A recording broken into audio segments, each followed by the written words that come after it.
Repite. Ahí está, ahora sí. Bueno, muy bien. Muchas gracias para todos por participar.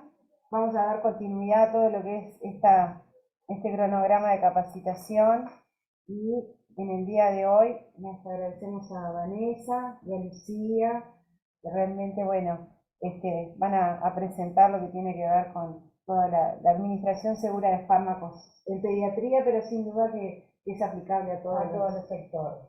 Así que lo que vamos a hacer es, en primer lugar, que pases para acá, se vas pasando Vanessa, rotación. Ahí ya va.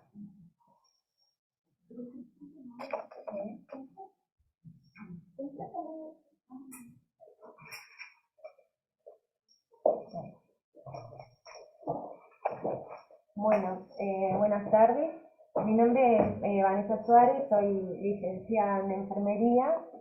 He estado por todas las áreas del hospital, pero ahora estoy más dedicada al área de pediatría. En lo que vamos a hablar en la charla de hoy es cómo podemos administrar de una manera segura fármacos. En este caso vamos a profundizar más en los fármacos endovenosos, de una manera que podamos evitar el daño de los recursos vasculares que tenemos, que a veces es uno de los problemas más importantes de la enfermería. Bueno, como dijimos, el objetivo entonces sería una administración correcta de fármacos con el fin de garantizar una mayor durabilidad e integridad de los recursos vasculares. Para hacer como un planteo del capital venoso, siempre tenemos que recordar que el sistema venoso es único, que no tiene reemplazo, no es ilimitado, cada punción agrega su integridad, su uso indiscriminado lo agota y su estado influye en la calidad de internación de los pacientes. Bueno, en cuanto a la terapia intravenosa, es la administración de fármacos a través de un catéter insertado en una vena.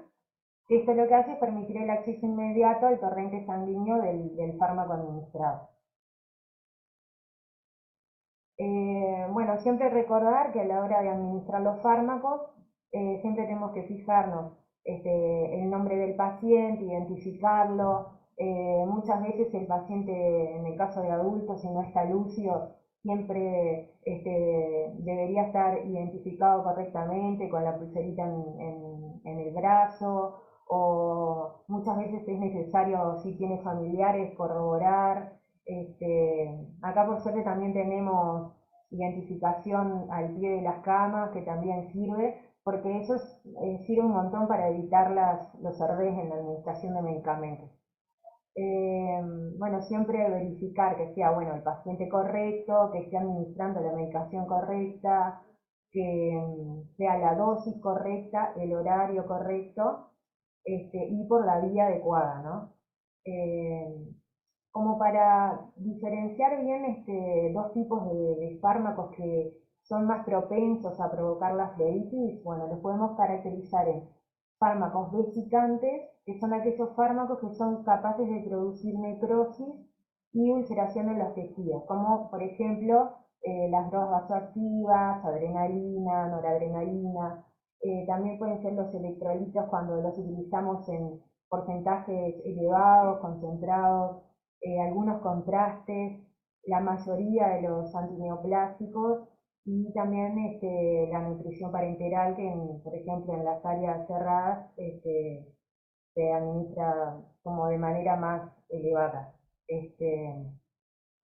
Y después, por otro lado, tenemos los fármacos que son irritantes, que en realidad estos, si bien no producen una necrosis, sí pueden ocasionar una inflamación y un dolor local. En este caso son los antibióticos, los antivirales, los anticonvulsivantes y los anestésicos, entre otros, ¿no? Estos son los como más utilizados.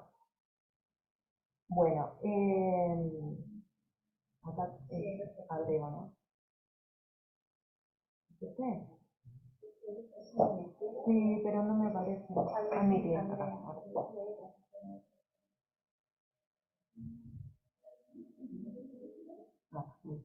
perdón.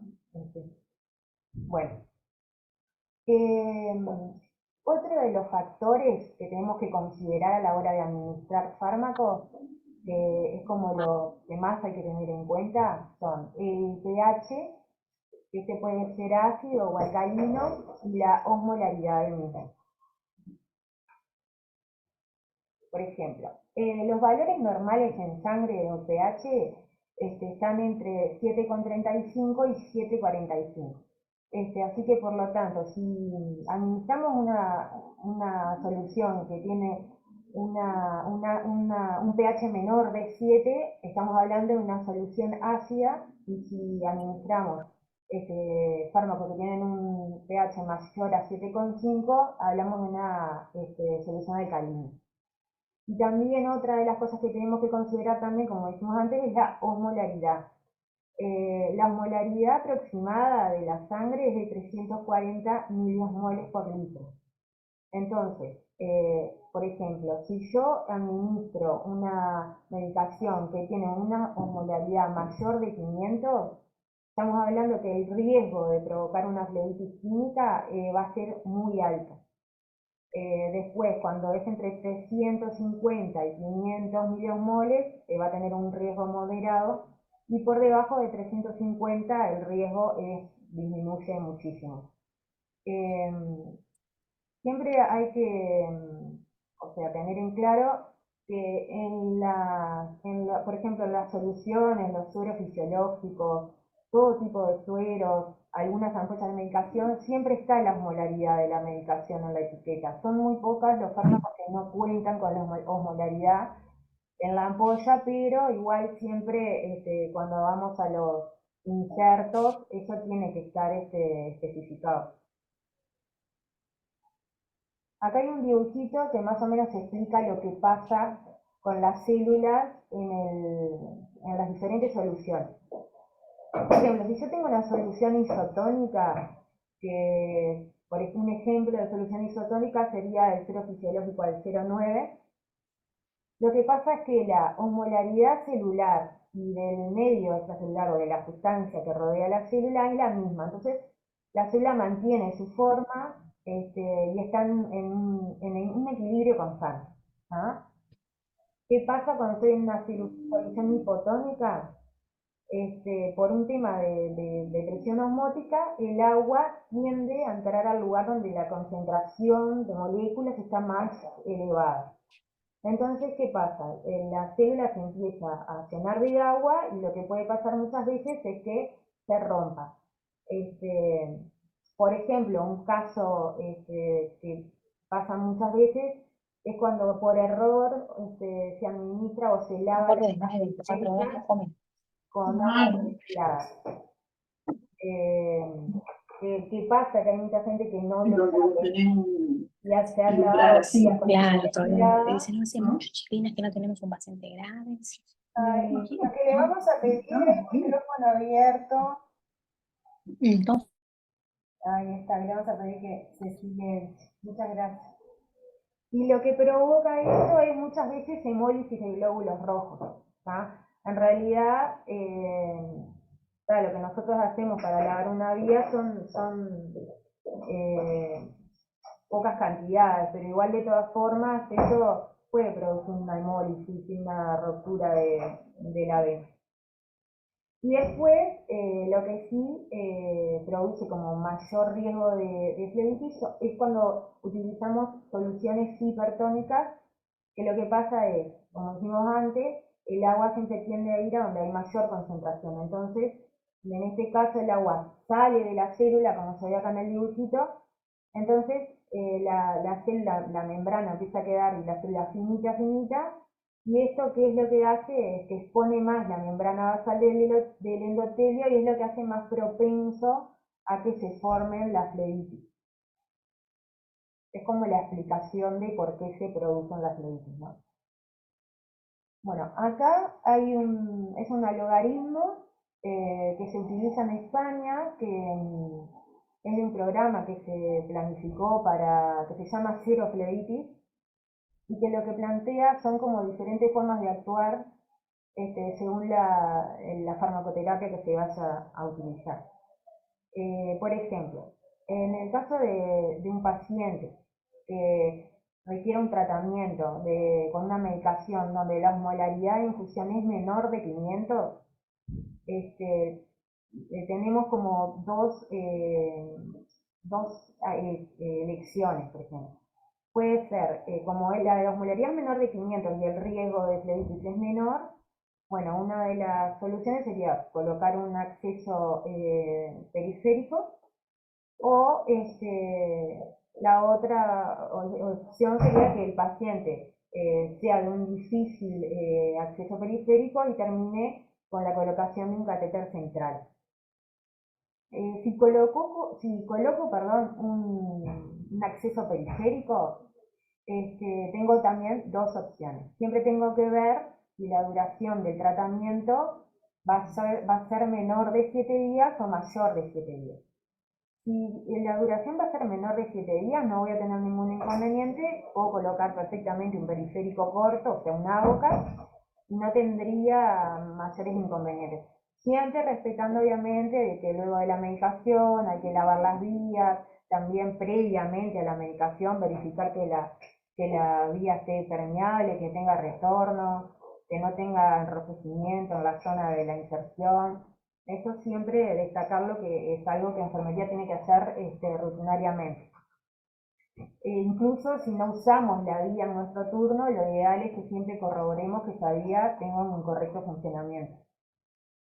Bueno, y la otra opción es que mi tratamiento vaya a durar más de 7 días, entonces lo que puedo utilizar es, por ejemplo, que se utiliza mucho en el caso de niños y neonatos, si mi tratamiento va a durar menos de un mes, puedo usar líneas medias, que son, por ejemplo, los Medline, que en realidad es un catéter que llega aproximadamente, es más corto, es un catéter, a ver, para explicarlo a los que no saben, largo, porque tiene un abordaje periférico y es más largo que una vía común, que una boca, pero no llega a ser central, o sea, queda aproximadamente en la línea axilar o un poquito por delante de la subclavia, pero no llega a ser central, ¿está? Si bien disminuye el riesgo de flebitis, no es una vía central, pero sí, si tengo una duración de tratamiento mayor de 7 días, me va a servir muchísimo.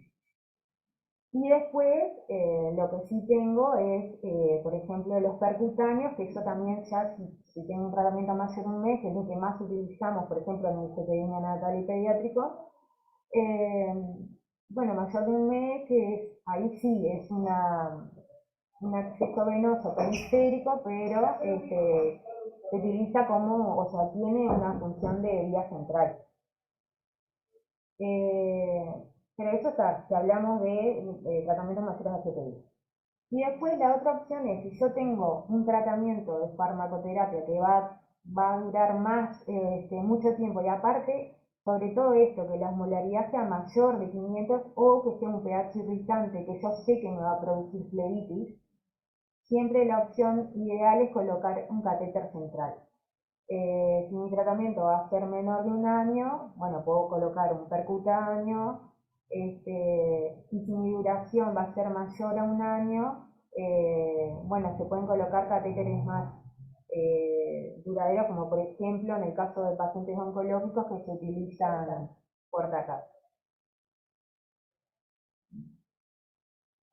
Bueno, así que, ¿qué debemos tener en cuenta? Bueno, para repasar un poquito, la osmolaridad y el pH, que sea compatible con la vía de administración, la concentración del fármaco y la velocidad y el tiempo en que se administra. Bueno, acá hay otro cuadrito que es de la Asociación de Enfermería, que habla de infusión, que en realidad es un cuadrito comparativo que en realidad es la explicación de por qué nosotros podemos pasar por diferentes vías, diferentes osmolaridades. Por ejemplo, si yo tengo una vía colocada en la vena cava superior, el flujo de sangre que pasa por minuto a 10 es de 2000. Entonces la medicación queda más hemodiluida y puedo pasar osmolaridades mayores de 900 y un pH menor de 5 o mayor de 9. Bueno, la subclavia acá como ven es 800, ahí ya empieza como a disminuir, y tal, la osmolaridad aceptada de 500 a 900, el pH sigue siendo el mismo. Y acá, por ejemplo, en las venas periféricas de, por ejemplo, el miembro superior derecho, ya disminuye bastante el flujo sanguíneo, que es de 40 a 95, y por ahí debo pasar una osmolaridad menor de 500. ¿Ah? Y pH menores también, de 5 a 9. Bueno, y acá hay un cuadrito como para mostrar, comparar un poco las medicaciones que más se utilizan y como las que más provocan flebitis.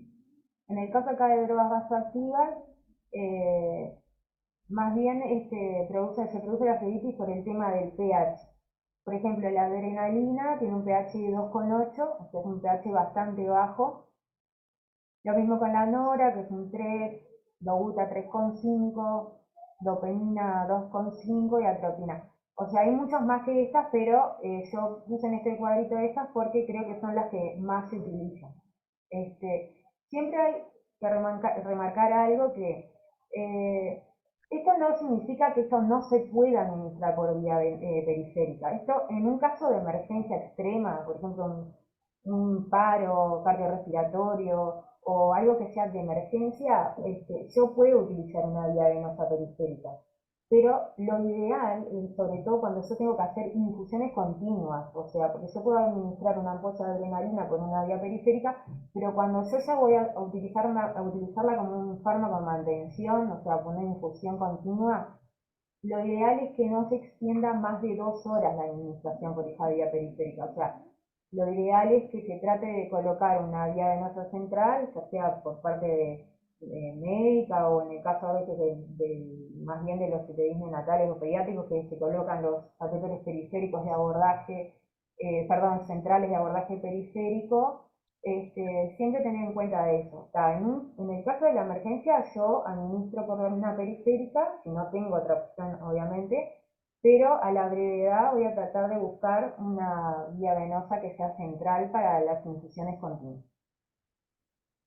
Bueno, después en cuanto a soluciones hipertónicas, bueno, tenemos el bicarbonato de sodio, que acá cambia. En realidad, lo que acá produce más flebitis es el tema de la osmolaridad, que tenemos el bicarbonato de sodio molar desde 1300, el 0-glucosado al 7,5, 6,90, al 10 y así sucesivamente va aumentando.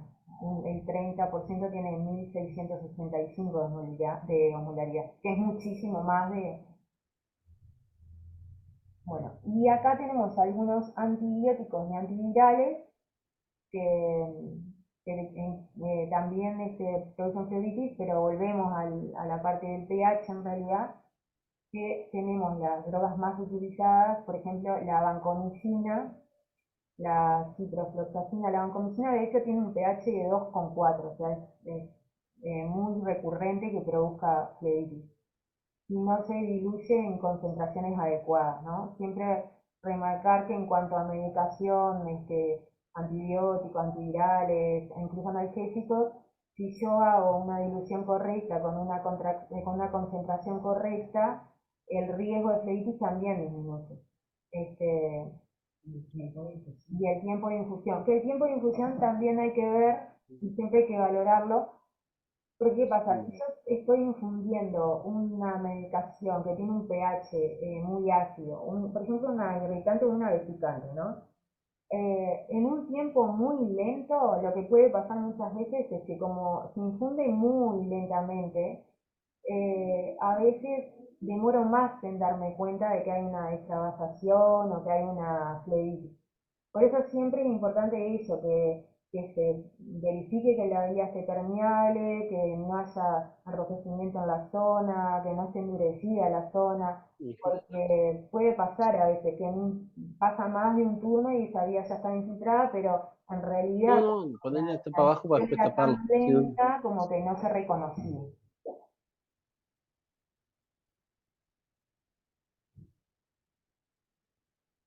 Bueno, y después, bueno, otra de las soluciones que deben pasar por vía venosa central es la inyección parenteral, que tiene una osmolaridad mayor de 600.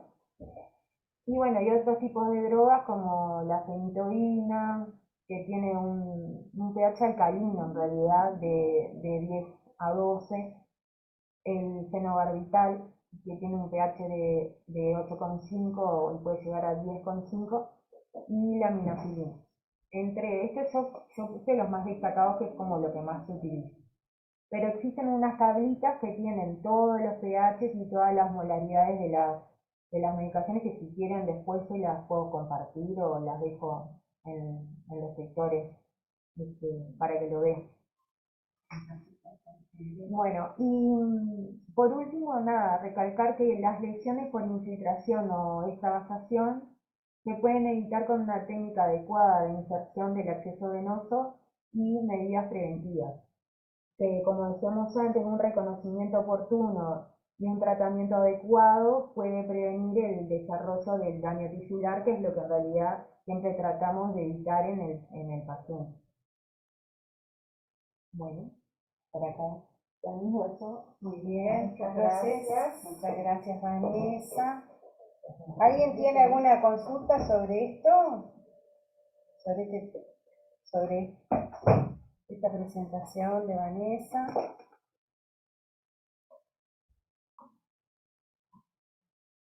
No sé si hay alguna consulta sobre estos aspectos que mencionó. ¿Qué pasa con el hierro?, preguntó Eugenia Aviso. Sí, el hierro. ¿Cuál es su osmolaridad? En la ampollita dice. Sí, en la ampollita dice, si no, yo les voy a dejar la listita esa que tiene toda la medicación de la osmolaridad y el pH de cada fármaco. Capaz que lo que hacemos es esa listita, la dejamos para que les quede en la computadora. En la computadora de los servicios. Porque en todos los servicios hay una computadora y tienen una carpeta que dice documentación, ahí entran y tienen todos los documentos de enfermería. Entonces ya les queda así. Porque, o sea, recordar la pH de cada medicación es como que, pero la lista existe, así que después la hace posible. Muy bien, bueno, ahora vamos a continuar con Lucía Lueiro. Le agradecemos que nos esté acompañando en el día de hoy. Muchas gracias a ustedes por incluir a la farmacia dentro de lo que puede ser el aporte en cuanto al manejo de la medicación. Bueno, como ya saben, yo soy más que nada referente en la parte de dosis unitaria, capaz que me pueden conocer unos cuantos. Y bueno, es un poco genérico lo que quería charlar. En realidad, si bien es muy amplio el tema, intenté más que nada como globalizar todo en una sola presentación para que más o menos se tenga una idea del manejo en general que podemos tener y la importancia de a veces la multiplicidad de fármacos que reciben nuestros pacientes.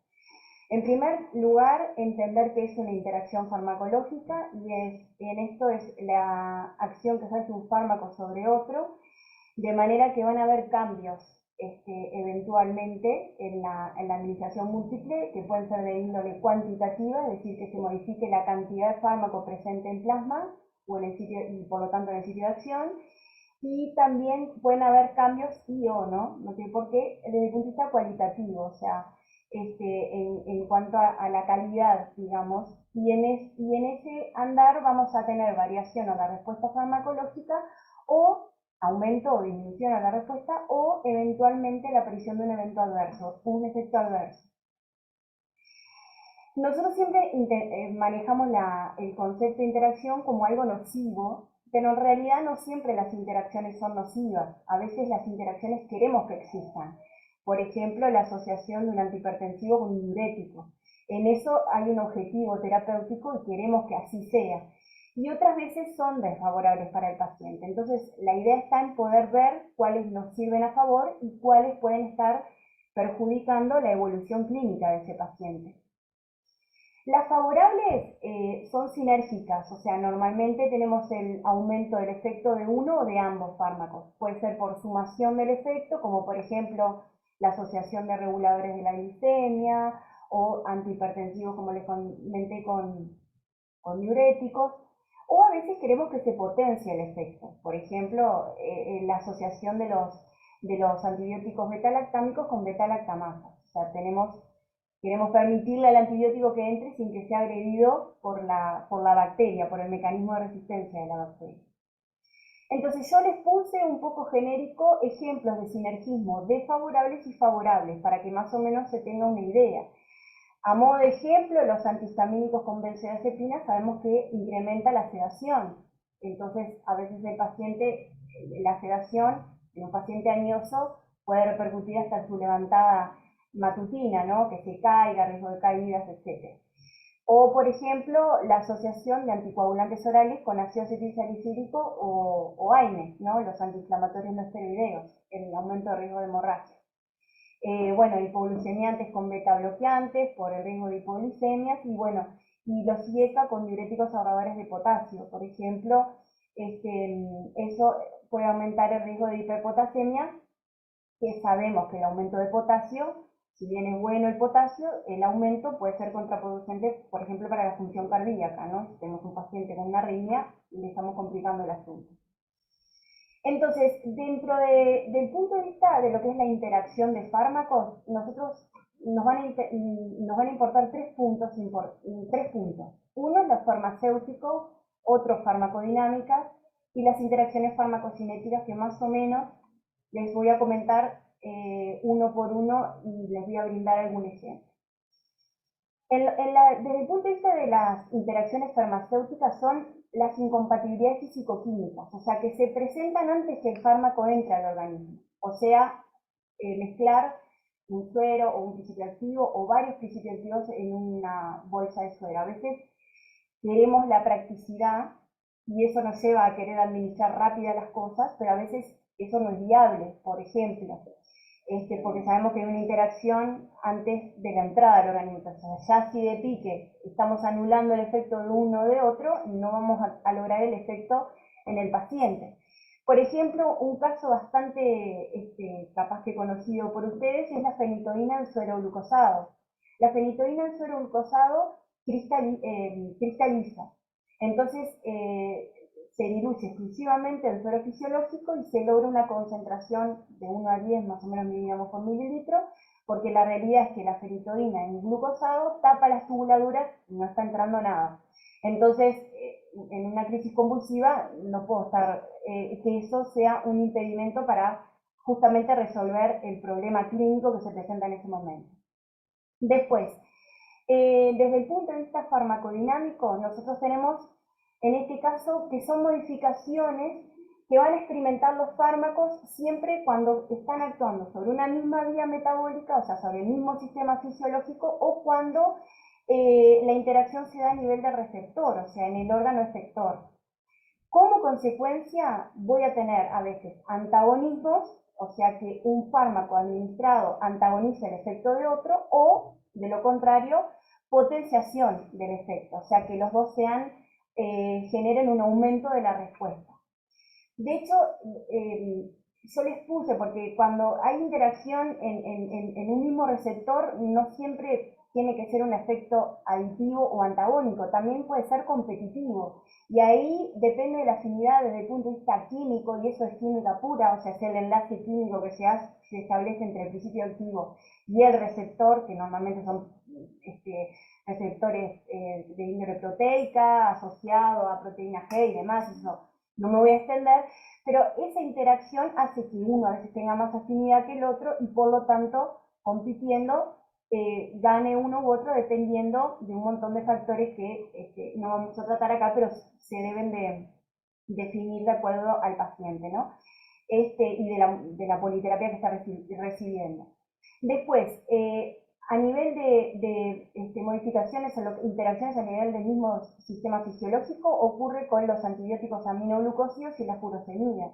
Sabemos que ambos generan ototoxicidad, muchas veces en los aminoglucósidos esa ototoxicidad es irreversible, entonces a veces si el paciente está recibiendo tratamiento con furosemida, como que el panorama se complica bastante. Y después el alcohol y los sedantes.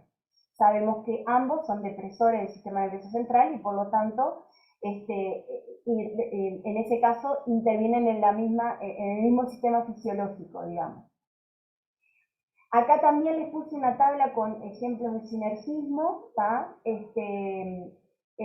Tenemos los antihistamínicos. No, acá me quedó en la misma tabla que la otra anterior.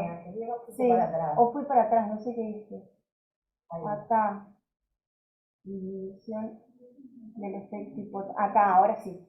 Lo he apretado mal. Entonces, cuando tenemos antagonismo, por ejemplo, o sea, que uno antagoniza el efecto del otro, tenemos antihipertensivos con AINES, a veces se disminuye el efecto hipotensor. ¿Tá? No significa, por favor, quiero dejarlo bien claro, que no es que no se puedan administrar. Hay veces que hay que optar por alternativas terapéuticas y otras veces que no. A veces es necesario, el paciente no tiene otra opción, pero bueno, se le hace un seguimiento clínico de cerca para ver cómo va evolucionando, ¿no? Los anticoagulantes con vitamina K, eso sobre todo en los pacientes anticoagulados con warfarina. La dieta es muy importante, más allá de que de repente no reciban un aporte vitamínico extra, pero la dieta es importante por el aporte de vitamina K que pueda antagonizar el efecto. Y bueno, los antidiabéticos orales con los glucocorticoides. Acá abajo yo les puse capaz que los antagonistas más conocidos, los opioides con la naloxona, a veces como para tratar con el antídoto, o benzodiazepinas con flunmazenilo, para que tengan una noción más que nada de cuál es el antídoto del otro en casos que se requiera su uso.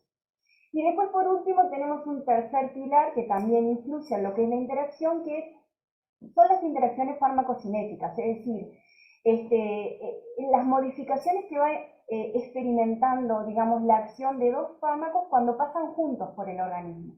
O sea, esto es algo así como lo que le hace el cuerpo, el organismo al fármaco, porque el fármaco entra, pero para el organismo es un xenobiótico, es un agente externo desconocido. Por lo tanto, le va a hacer cosas para lograr evitar a veces su pasaje. Entonces, de ahí un montón de alteraciones que se dan en los procesos del LADME, capaz que lo conocen con esa sigla, liberación, absorción, distribución y eliminación, metabolismo me quedo en el medio porque también es importante considerarlo, y es ahí donde va a haber, no una guerra, pero sí una disputa por quién de alguna manera va a lograr atravesar sin tener menos obstáculos. Yo se los puse en la presentación porque me pareció importante conocer cuáles son esos impedimentos. Por ejemplo, a nivel de la absorción, tenemos lo que se llama los inhibidores de la P-glicoproteína. En realidad, la P-glicoproteína es una proteína que está expresada en membranas celulares estratégicamente en aquellos tejidos que quiero preservar, sistema nervioso central, el feto, los linfocitos, el hígado.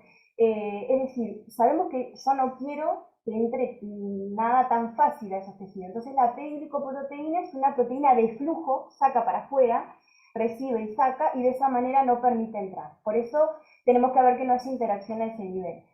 Inhibidores e inductores del sistema de enzimas, citocromo P450, que es una gran familia de enzimas, que sabemos que están a nivel del enterocito, a nivel del hepatocito, a nivel renal, que lo que hacen es o inducir el metabolismo de ciertos fármacos o inhibirlo, o también a ese nivel hay interacciones que no permiten que haya una absorción correcta de alguno de los fármacos. Después cambios en el tiempo de vaciamiento gástrico y en el peristaltismo intestinal. Eso ocurre con los fármacos anticolinérgicos, que sabemos que lentecen el vaciamiento gástrico, genera estreñimiento, y al revés, la metoclopramida, que acelera el peristaltismo intestinal. Y después, cambios a nivel de pH gástrico que sabemos que condiciona muchísimo la absorción de ciertos fármacos. Y no en vano puse antiácidos, porque vivimos en una sociedad donde y creo que no, y ustedes mucho más que yo, ven pacientes que no tengan indicado omeprazol. Entonces a veces tenemos que conocer bien si el uso del omeprazol en ese paciente amerita, o sea, el motivo, ¿no? Porque a veces, por ejemplo, si es un paciente que está recibiendo fármacos que sabemos que el medio alcalino no se absorbe, no voy a tener efecto. Y no siempre los inhibidores de bomba de protones y los anti-H2, que son los que conocen la ranitidina, no siempre es necesario que estén indicados, a veces puede optarse por retirarse, eso siempre se habla con el médico, que es el que en definitiva establece la terapia a seguir, pero porque estos mismos justamente están condicionando la absorción de otros que sabemos que son importantes y queremos que de alguna manera el paciente presente adherencia a ese tratamiento y no sea como que en realidad esté tomando agua porque justamente no estamos aprovechando la dosis que se está administrando. ¿Tá? A nivel de la absorción digestiva, modificaciones en el pH gástrico, como les dije, absorción, esto se da a veces con metales que se absorben, de repente absorben determinados principios activos y eso pasa ligeramente por el tránsito intestinal. ¿Cómo son evitables? Separando a veces la administración de los fármacos 2 a 3 horas más o menos. ¿Tá? Acá les puse información nomás de la P-glicoproteína para que les quede, porque primeramente fue identificada en células cancerígenas y bueno, después se vio que hay una amplia distribución de la misma a nivel de los tejidos, sobre todo los tejidos que son clave como barrera hematoencefálica, hígado, intestino, feto, placenta en la mujer embarazada. Y les puse también estos para que les quede a ustedes también sustratos que son de ese transportador, de esa proteína, e inhibidores, para que conozcan la cantidad de fármacos que tienen afinidad, digamos, por la misma. ¿Ah? Después, a nivel de la distribución, tenemos la competencia por la unión a proteínas plasmáticas. Sabemos que hay una alta cantidad de proteínas a nivel del plasma y que eso puede modificar la cantidad de fármaco libre. A veces, cuando me importa, cuando la unión a proteínas plasmáticas es muy alta, como por ejemplo la levotiroxina, la hormonoterapia tiroidea. La levotiroxina, la famosa T4, tiene alta unión a proteínas plasmáticas y a veces eso también compite, eso se da normalmente momentáneamente hasta que normalmente se depura, digamos, el fármaco y entonces es como durante un tiempo, porque justamente la competencia es con la proteína. ¿Tá? Después interacciones a nivel de lo que es la eliminación. En realidad el hígado es un órgano metabolizador. Hay acá, sabemos que hay fármacos que son inductores, y por ejemplo fenitoína, fenobarbital, que se metabolizan a nivel del hígado y que son inductores del sistema enzimático, o sea que pueden incluso inducir el metabolismo de otros, y también inhibidores como amiodarona o ketoconazol, que modifican, digamos, la funcionalidad de esa enzima citocromo P450. Hay P-glicoproteína. A este nivel, por ejemplo, tenemos que cuidar también fármacos que al interaccionar pueden aumentar el riesgo de hepatotoxicidad, como pasa con el ácido valproico, que tiene una reacción de glucuronidación a nivel del hígado y produce ese mediador que a veces puede jorobar lo que es las transaminasas hepáticas. Entonces, cuando asociamos más de un fármaco con este rol, también al metabolizarse por la misma vía puede traer algún problema. Después, el flujo sanguíneo, que muchas veces se ve reducido, sobre todo con beta bloqueantes. A veces lo que hacen los beta bloqueantes es reducir digamos, el flujo sanguíneo a nivel portal, y entonces con la vasoconstricción llega menos flujo sanguíneo y eso también condiciona la llegada de otros fármacos que se coadministren con estos beta bloqueantes. Y por último, a nivel del riñón, por ejemplo, por supuesto siempre la P-glicoproteína se las pongo porque está expresada en más de como les comenté, más de un tejido. La nefrotoxicidad por el uso, la asociación. André, ¿cómo andás? Perdona que te moleste, pero como me llamaron de convocatoria porque Ay, dice que Sandra, ayer querida, se habían tenés comunicado contigo, tú llamaste o no hubiese llamado, Sandra, yo qué sé, tenés y cosas. que Ahí está. Espero que bien. Pasa con Zoom. Ahí está. Ahora sí. Seguimos. Ahora sí. Bien, entonces, a nivel de lo que es la nefrotoxicidad, que sabemos que a veces, sobre todo cuando tenemos pacientes en las unidad de cuidados intensivos, cuando están recibiendo multiplicidad de fármacos y muchos que son eliminados por vía renal, pero muchos tienen nefrotoxicidad, eso también puede verse de alguna manera incluido.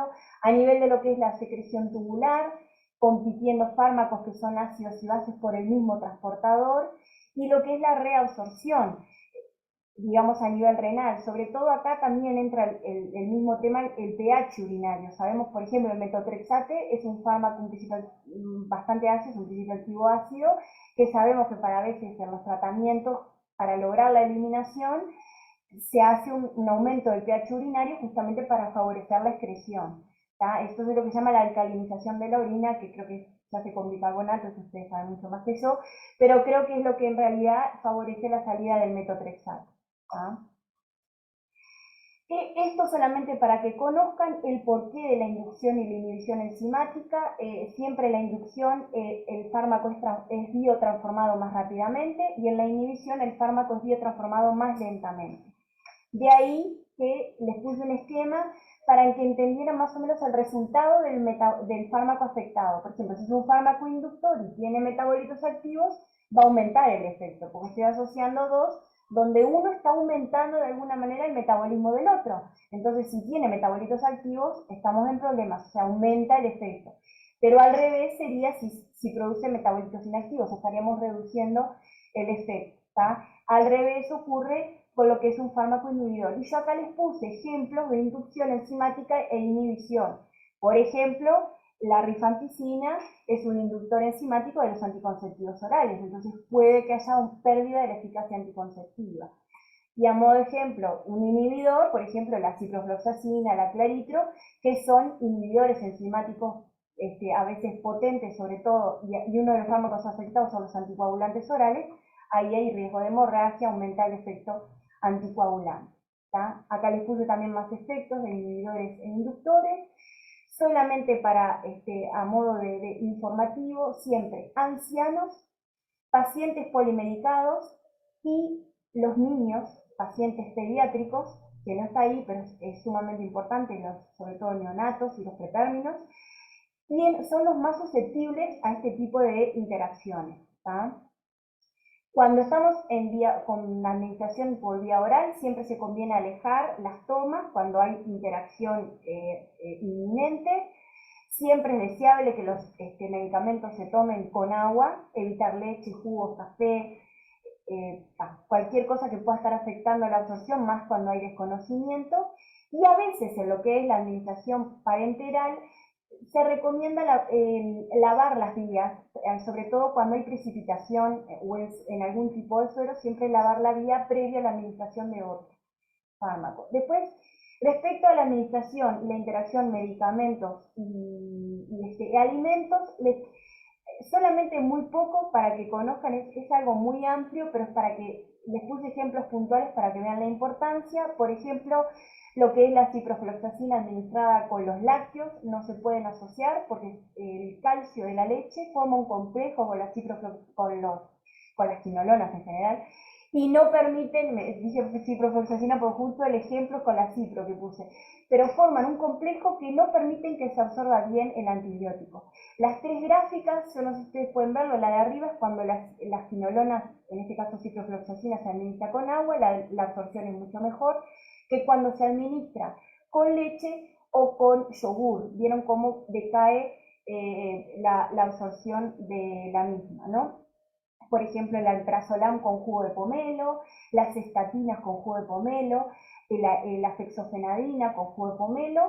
Se los puse como ejemplo porque son, de alguna manera, el alprazolam, sobre todo que se metaboliza en el hígado, y en su metabolismo se produce un metabolito activo que es el que de alguna manera el alfa hidroxialprazolam, que es el metabolito, es el que tiene el que tiene el efecto más importante, digamos, a nivel, digamos, como ansiolítico. ¿Qué es lo que pasa? Sabemos que el jugo de pomelo inhibe enzimas que participan en el metabolismo del alprazolam. Entonces, a veces el paciente no logra tener un efecto terapéutico adecuado o le aumenta la dosis por desconocimiento y capaz que el tipo estaba tomando el alprazolam con jugo de pomelo. Y eso uno, a veces indagando, de alguna vez se averigua. Por eso es tan importante las preguntas. Eh, sí, exactamente. Acá les puse inhibidores de la CYP3A4, inhibidores importantes, el saquinavir, pero ciclosporina, sildenafil, ¿tá? Y por último, algo que no es menor, y no me quiero detener mucho, pero me parece importante agregando, es la interacción con los extractos naturales. Porque vivimos en un país donde tenemos uso para todo. Para la molestia intestinal, para la molestia para dormir de noche, para aumentar el reintentismo intestinal. Entonces, entender que en realidad siempre es importante que la mayoría de las veces nunca se le dice ni al médico, ni al personal de enfermería, ni siquiera en farmacia el paciente manifiesta a veces que está consumiendo una hierba medicinal o un fitomedicamento, y eso muchas veces es un plus en las interacciones o la falta de eficacia terapéutica con la medicina alopática. Entonces, la seguridad en realidad a veces no es tan cierta porque el que sea natural no quita que sea inocuo. O sea, que sea natural también tiene sustancias químicas y muchas veces poco conocemos de sus efectos. O sea, por su carácter meramente natural no significa que sea inocuo. Entonces, la mayoría muchas veces no sabemos de dónde provienen, a veces recolectar distintas partes de la planta implica tener distinta cantidad de sustancias y por lo tanto distinto efecto. Yo siempre me acuerdo de un profesor que tenía eso que decía, capaz que la hoja tiene un principio activo que sabemos que puede ser letal y sin embargo en el tallo tiene otro que tiene el efecto terapéutico. Entonces, a veces eso tenemos que conocer bien la recolección. La mayoría además de los ensayos, la mayoría de los datos no hay notificación espontánea, no hay publicación, incluso es muy escasa respecto a lo que es la interacción de plantas medicinales y lo que es los medicamentos. Y lo que es peor, que menos del 50% de los pacientes informa al médico, al clínico, al auxiliar de farmacia cuando va a retirar la medicación, o al mismo personal de enfermería cuando el paciente está internado, a veces no informa sobre lo que es, sobre si está consumiendo un fitomedicamento. Acá les puse ejemplos de terapia que ameritaba también el ejemplo, por ejemplo, los laxantes naturales, que condicionan, obviamente, la absorción de dioxina, warfarina, anticonceptivos orales, porque si el vaciamiento gástrico es aumentado, no le damos tiempo a una interacción entre el principio activo con el enterocito, con el estómago. Entonces, así como se toma, se elimina. Lo mismo a nivel farmacodinámico, agonistas, por ejemplo, con antiagregantes plaquetarios, el ajo, el zinco. Hay potenciación a veces del efecto con la famosa hierba de San Juan, que se usa para la depresión, pero que en realidad la FDA no la aprobó para la depresión, pero bueno, sí, a veces es el uso que se le da. La hierba de San Juan tiene muchas cumarinas, la cumarina es anticoagulante y con la warfarina aumenta el riesgo de hemorragia. Acá les puse también con ciclosporina inhibidores de proteasa, pacientes que están en tratamiento con antirretrovirales, cómo puede llegar a repercutir el paciente, digo por los escenarios clínicos, ¿no? Uno a veces, la situación emocional del paciente lleva a no querer administrar fármacos porque digo, no quiero tomar ningún medicamento, nada químico, y en realidad voy por otro lado a buscar mejorar mi performance emocional y de repente la estoy embarrando porque puedo estar, digamos, alterando lo que es el metabolismo presistémico, como por ejemplo con ciclosporina, o como les digo, con los inhibidores de proteasa, ¿no? Después acá tenemos otro efecto de antagonismo. El guaco, de hecho, el uso continuo por más de 30 días ininterrumpidos puede ocasionar accidentes hemorrágicos. Entonces, a veces, ojo con el guaco, porque también puede generar algún tipo de trastorno, la equinacia, cuando se consumen inmunosupresores, es importante, porque la equinacia es un inmunoestimulante, y en un paciente trasplantado o con un tratamiento inmunosupresor por algún tipo de patología, sabemos que puede llegar a ser la debacle, ¿no? en ese paciente. Y el 5, que es un antagonista gabérgico, o sea, las vías gabérgicas son las que intervienen, digamos, el mecanismo de acción de las benzodiazepinas, y a ese nivel pueden competir con los sitios de unión y, bueno, estar alterando la respuesta terapéutica, ¿tá? En cirugía siempre se recomienda, o se sugiere, eso siempre el médico lo tiene que tratar con su paciente, y por eso el paciente es importante que le aclare al médico, que el consumo de fitofármacos siempre debe discontinuarse medianamente 2 semanas antes de la cirugía. Sobre todo interacciones que son más que relevantes como los simpáticos miméticos, como los sedantes, como los anticoagulantes, como en el caso de, por ejemplo, pacientes que toman ajo, zinco, cincleno, o digamos, en ese caso siempre se recomienda abandonar, digamos, el tratamiento 2 semanas antes, ¿está? Y por último, y para terminar, me parece que es importante que ningún fitomedicamento está libre de efectos adversos. Siempre cuando yo tomo un fitomedicamento tengo que entender que son principios activos, así sean naturales, como es la morfina, que fue aislada, digamos, de alguna manera naturalmente, y después aparecieron los opioides sintéticos, o semisintéticos, mejor dicho, pero siempre son derivados, pero no significa no tengan un efecto relevante, clínico, ¿no? Y además nos falta mucho por conocer en este aspecto, por lo tanto, más que más hay que preguntar y a promover y sacar a veces como con cuchara en el paciente, porque es importante y condiciona lo que yo vaya a administrar para que no haya ningún tipo de interferencia con su tratamiento. ¿Tá? Bueno, esto era todo lo que tenía para decirles. Me encantaría poder hablar más, pero no me van a matar porque es súper amplio este tema. Vamos a hacer el Sí, compartir. no sé por qué. Ahí está. Sí, ahí va.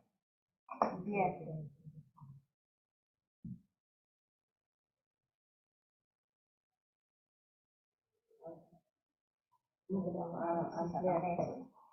Te dejé mi correo por cualquier cosa, porque... Bueno, muy bien, muchas gracias, Lucía. Y Vanessa, no sé si tienen alguna consulta. En mi parte me parece muy claro y es importante como tomar todos en cuenta todos los aspectos mencionados en las dos presentaciones a fin de justamente garantizar como la seguridad al momento de la implementación, ¿no? Pero no sé si tienen alguna consulta, alguna pregunta que pudiera surgir.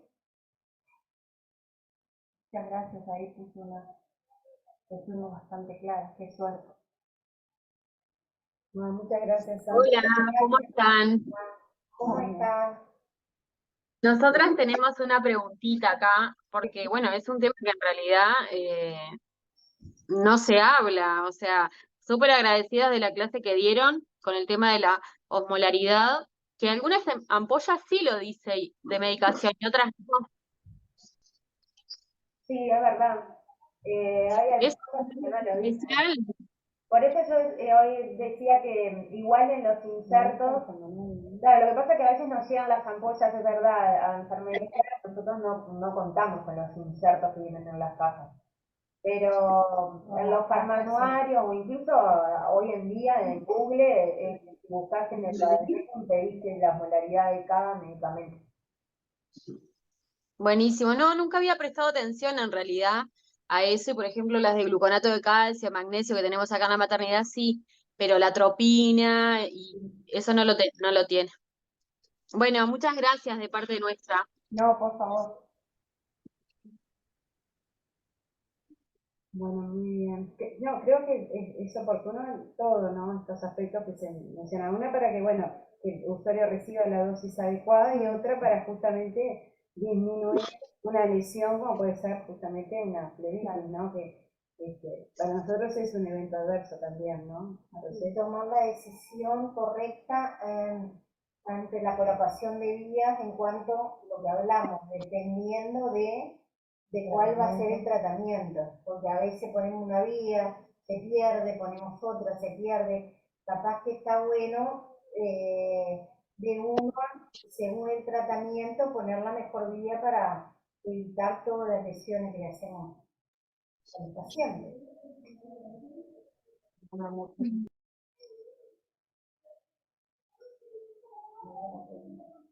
A ver, para lo quirúrgico, Julio, no sé si tiene una consulta.